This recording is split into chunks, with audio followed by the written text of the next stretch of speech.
लाडक्या बहिणींना अक्षय तृतीयेला खुशखबर मिळणार। बँक खात्यामध्ये खटाखट 1500 रुपये जमा होण्याची शक्यता।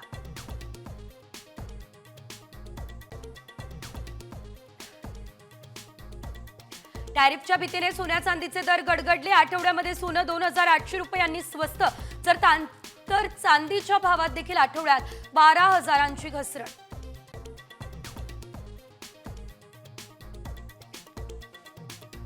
डोनाल्ड ट्रम्प यांच्या टॅरिफ बॉम्बमुळे आयफोन महागण्याची शक्यता। भारतात आयफोनची किंमत 2 लाखांच्या वरती जाण्याचा अंदाज।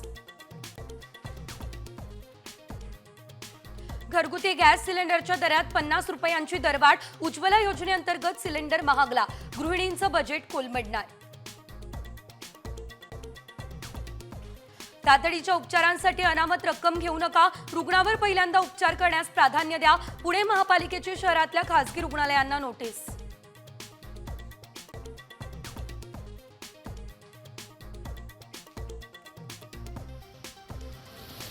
कोल्हापूर, सातारा, सांगली, छत्रपती संभाजीनगर, जालना आणि बीड जिल्ह्यामध्ये काही ठिकाणी ढगांच्या गडगडाटासह हलक्या पावसाचा अंदाज।